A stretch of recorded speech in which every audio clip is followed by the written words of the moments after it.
Delusional disorder is a profound psychological condition, deeply rooted in the complexities of the human mind. To truly understand it, we must look beyond the surface, exploring the intricate tapestry of genetic, epigenetic, developmental, social, environmental, and even drug-induced factors that contribute to its etiology. At its core, delusional disorder may have a genetic component. Research has shown that individuals with a family history of schizophrenia or other psychotic disorders are more susceptible to developing delusions. This genetic predisposition may interact with other factors, creating fertile ground for delusions to take root. But genetics alone do not tell the whole story. The field of epigenetics reveals that our environment can influence how our genes are expressed. Traumatic experiences, chronic stress, or significant life changes can activate these underlying genetic vulnerabilities, leading to the onset of delusional thinking.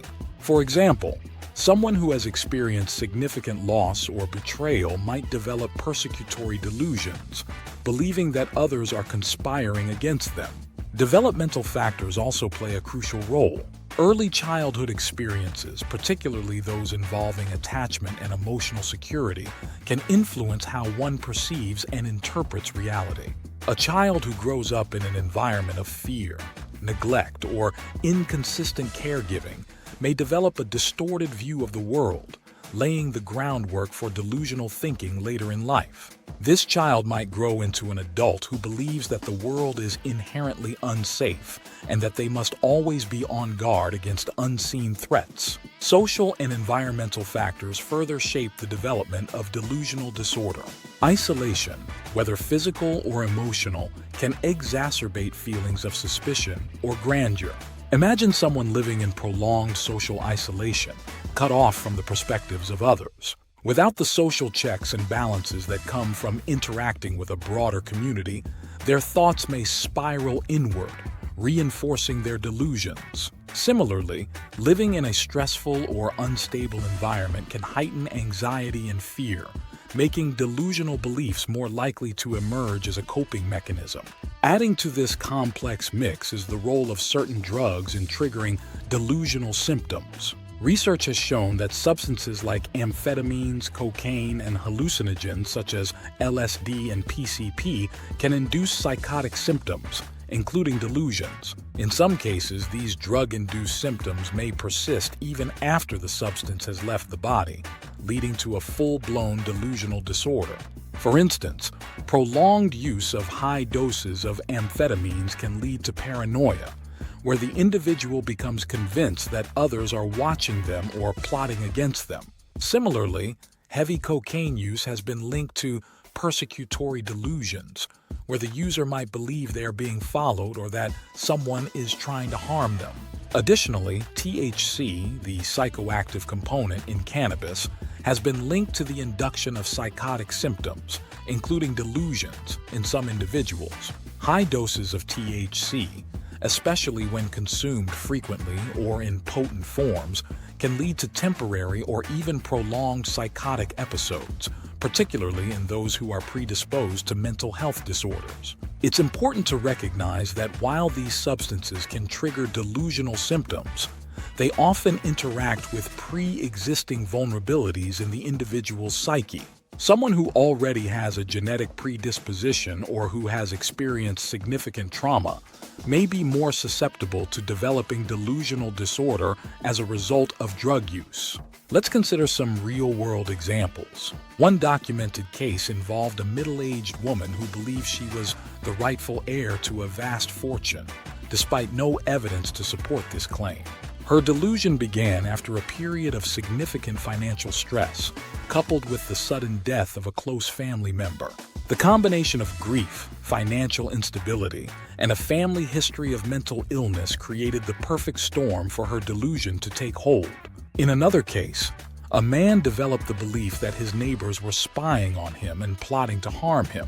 This delusion took root after he lost his job and spent months alone in his apartment, ruminating on his misfortunes. The lack of social interaction and the constant stress of unemployment fueled his paranoia, leading him to misinterpret ordinary events, like his neighbors talking outside, as evidence of a conspiracy against him. For those living with delusional disorder, the delusions often feel like an undeniable truth. But how might someone with this disorder come to believe that their delusion is not reality? The process is gradual and delicate, requiring a combination of self-reflection, supportive relationships, and at times, professional guidance. It begins with a glimmer of doubt, a small, almost imperceptible moment where the person questions the validity of their belief. This doubt can be nurtured by exposing the person to alternative perspectives in a non-confrontational way. For example, a family member might gently ask, "Is it possible that there's another explanation for what you're experiencing?" This approach encourages the individual to consider other possibilities without feeling attacked or invalidated. Family support is vital in this process. Families can help by maintaining open lines of communication, offering gentle reality checks, and creating a safe and non-judgmental space for discussion. It's important for family members to educate themselves about delusional disorder, understanding that the delusions are not a choice, but a symptom of a deeper psychological struggle. By avoiding arguments about the delusion itself and instead focusing on the emotions behind it, families can help their loved ones feel heard and supported. For example, instead of directly challenging the delusion, a family member might say, "I can see that you're really scared about what might happen. Let's talk about those feelings." This approach helps to validate the person's emotions without reinforcing the delusional belief. Over time, with consistent support and encouragement, the person may begin to see cracks in the delusion.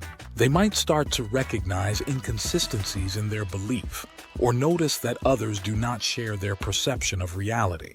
This growing awareness can be the first step toward healing, as the individual starts to entertain the possibility that their mind may be distorting the truth. Adaptive coping strategies are crucial during this phase. Mindfulness practices can help the individual stay grounded in the present moment, reducing the power of the delusion. Cognitive restructuring, a technique used in cognitive behavioral therapy, can assist in challenging and reframing irrational thoughts. For example, instead of thinking, "Everyone is out to get me," the person might learn to reframe this as, "I feel unsafe right now, but that doesn't mean everyone is against me." It's also important for individuals with delusional disorder to gradually re-engage with the social world. Isolation often worsens delusions, so finding ways to connect with others, even in small, manageable steps, can be healing. This might involve joining a support group, participating in community activities, or simply reaching out to trusted friends or family members. As the person begins to distance themselves from their delusion, they may experience a range of emotions: relief, confusion, sadness, even grief. It's important to acknowledge these feelings and understand that letting go of a delusion can feel like losing a part of oneself. After all, the delusion may have provided a sense of purpose or identity, however distorted. And if trying to navigate this journey alone feels too overwhelming, remember that professional help is always an option. Therapists trained in psychotic disorders can offer the guidance and tools needed to fully break free from the grip of delusions. Seeking help is not a sign of weakness, but a courageous step toward reclaiming one's life and mental well-being. In the end, delusional disorder doesn't have to be a life sentence. With understanding, support, and the right tools, it's possible to shatter the illusions and rebuild a life grounded in reality, connection, and hope.